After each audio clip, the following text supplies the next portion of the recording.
Assalamualaikum warahmatullahi wabarakatuh. Salam sejahtera bagi kita semua, karena kita dapat mengikuti kuliah dengan keadaan sehat dan tanpa ada halangan. Yang terhormat kepada Dr. Uun Yanuar, SPI MSI, selaku dosen pengampu mata kuliah Ikhtiologi, dan kepada teman-teman yang berbahagia. Pada kesempatan kali ini, kami kelompok 7 akan menyampaikan materi mengenai ekologi ikan. Sebelumnya, izinkan saya memperkenalkan anggota dari kelompok 7.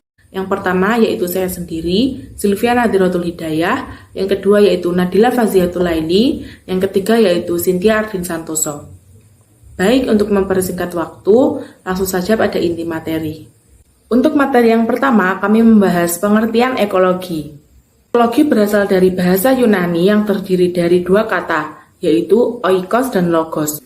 Oikos berarti rumah atau tempat untuk hidup atau lingkungan biotik seperti manusia, hewan, tumbuhan, dan jasad renik.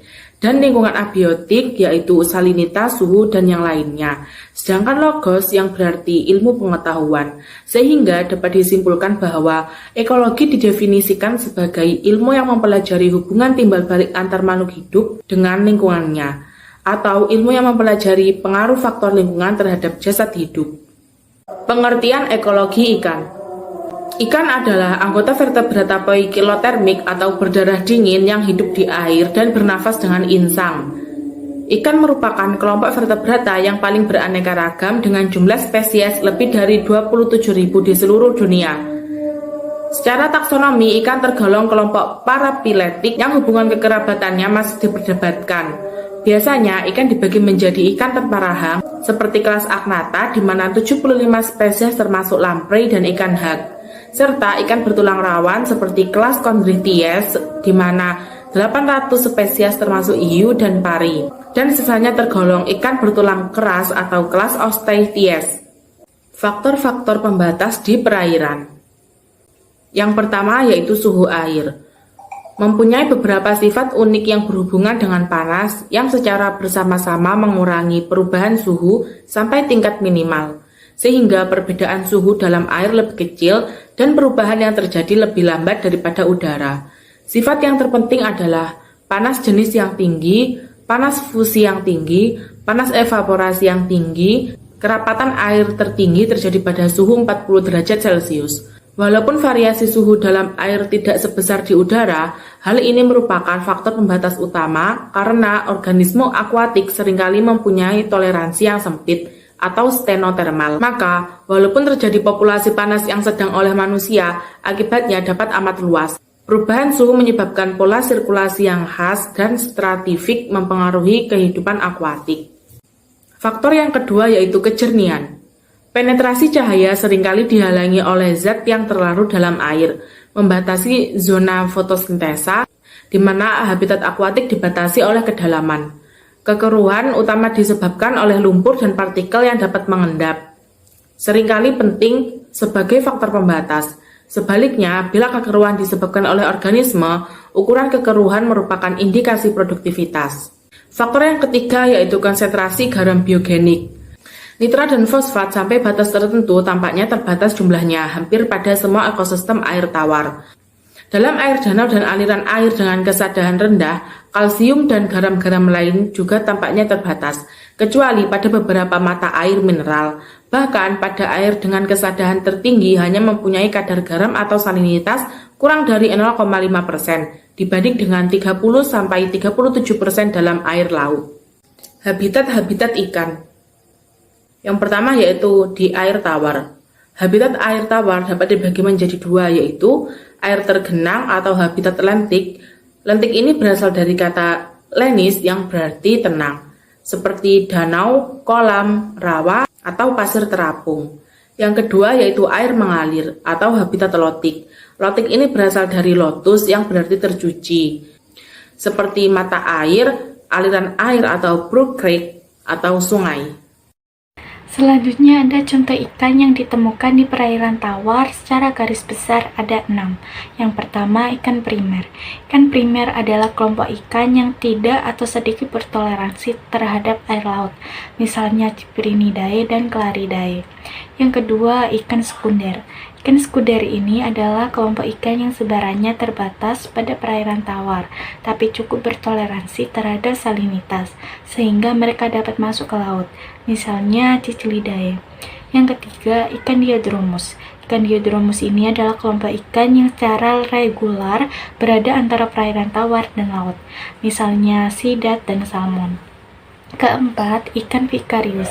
Ikan vicarius ini adalah kelompok ikan laut yang bukan beruang yang hidup di perairan tawar, misalnya burbot atau lota. Yang kelima, ikan komplementer. Ikan komplementer ini adalah kelompok ikan laut beruraya yang mendominasi habitat tawar bila tidak ada ikan primer dan sekunder, misalnya belanak dan obi. Yang keenam, ikan sporadis. Ikan sporadis ini adalah kelompok ikan yang kadangkala masuk ke perairan atau yang dapat hidup dan memijak di antara salah satu perairan, misalnya belanak. Dari keempat kelompok ikan terakhir agak rancu sehingga mereka dinamakan kelompok perifer, yaitu spesies laut yang masuk ke perairan tawar. Selanjutnya yang kedua ada air laut. Luas laut mencapai 70% dari seluruh permukaan bumi yang ditinggali oleh spesies ikan sejumlah 58% dari total ikan. Kehidupan berlangsung pada setiap kedalaman, namun kehidupan lebih padat terdapat di sekitar daratan dan pulau-pulau. Bagian laut terdiri atas dua bagian, yaitu bagian dasar dan bagian yang berair atau pelagik. Kedalaman laut berdasarkan pelagik dibagi menjadi 3 lapisan zona, yaitu yang pertama, permukaan laut pada waktu air surut sampai kedalaman 100 meter yang disebut epipelagik.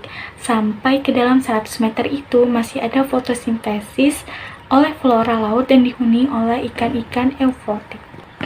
Kemudian yang kedua, kedalaman 100 meter sampai 2000 meter yang disebut mesopelagik, dihuni oleh ikan-ikan bentik. Ikan-ikan mesopelagik cenderung berwarna abu-abu keperakan atau hitam kelam. Sebaliknya, invertebrata mesopelagik berwarna ungu dan atau merah cerah.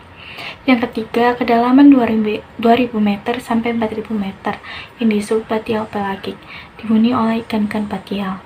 Organisme yang hidup di zona ini tidak berwarna atau berwarna putih kotor dan tampak tidak berpigmen, khususnya hewan-hewan bentik. Tetapi ikan penghuni zona ini berwarna hitam kelam. Sedangkan berdasarkan bentik, kedalaman dibagi sesuai dengan lapisan di atasnya, yaitu batial, abisal, dan hadal. Selanjutnya yang ketiga ada air payau. Air payau atau estuarin adalah bagian pantai yang semi tertutup yang di dalamnya terjadi percampuran antara air tawar dengan air laut. Estuarin itu terbentuk bila sungai mengalir masuk ke dalam laut, karena estuarin merupakan zona transisi antara dua macam lingkungan, yaitu lingkungan air tawar dan lingkungan air laut. Selanjutnya klasifikasi ekologis organisme. Habitat air tawar merupakan perantara habitat laut dan habitat darat.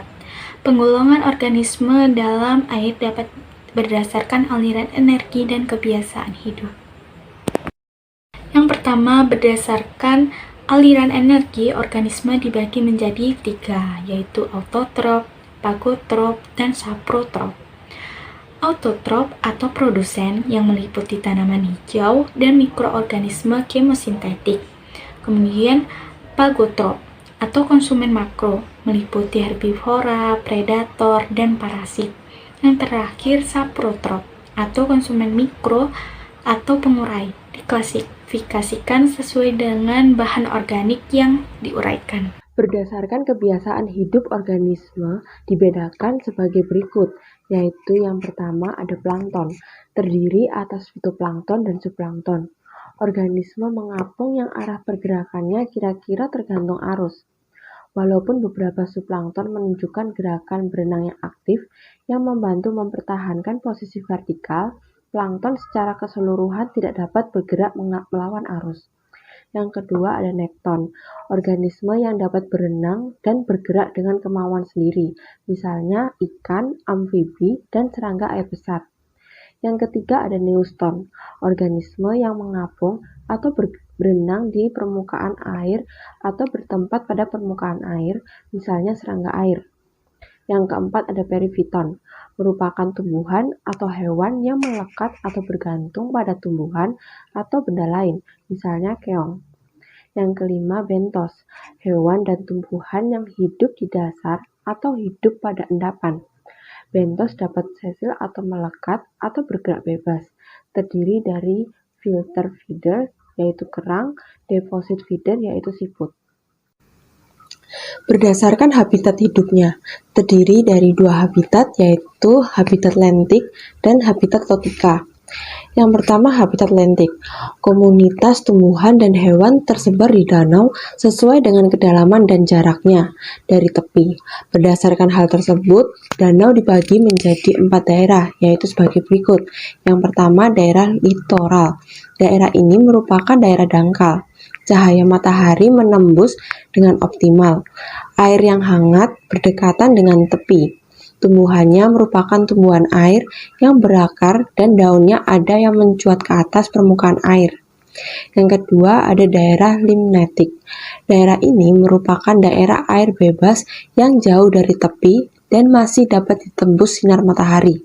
Disebut tingkat kompensasi, yaitu daerah di mana fotosintesis seimbang dengan respirasi. Yang ketiga, ada daerah profundal. Daerah ini merupakan daerah yang dalam, yaitu daerah afotik danau. Mikroba dan organisme lain menggunakan oksigen untuk respirasi seluler setelah mendekomposisi detritus yang jatuh dari daerah limnetik. Yang keempat, ada daerah bentik. Daerah ini merupakan daerah dasar danau tempat terdapatnya bentos dan sisa-sisa organisme mati. Yang berikutnya ada habitat totika. Habitat totika ini dibagi menjadi 2 zona, yaitu yang pertama zona arus deras, yaitu daerah dangkal dan kecepatan arus cukup tinggi, sehingga dasar perairan padat dan tidak ada endapan. Organisme yang hidup adalah bentos yang telah beradaptasi, perifiton yang melekat kuat, ikan yang dapat berenang kuat. Yang kedua, ada zona arus lambat. Daerah perairan yang dalam dan kecepatan arus sudah berkurang, sehingga terjadi proses pengendapan dan dasar perairan lunak. Organisme yang hidup yaitu plankton, nekton, penggali bentos di dasar endapan. Ini merupakan poster yang telah kami buat mengenai materi ekologi ikan. Dan ini merupakan referensi yang kami gunakan dalam membuat materi. Sekian materi yang dapat kami sampaikan, kurang lebihnya mohon maaf. Bila ada pertanyaan, silakan bertanya di kolom komentar atau di Google Classroom. Wassalamualaikum warahmatullahi wabarakatuh.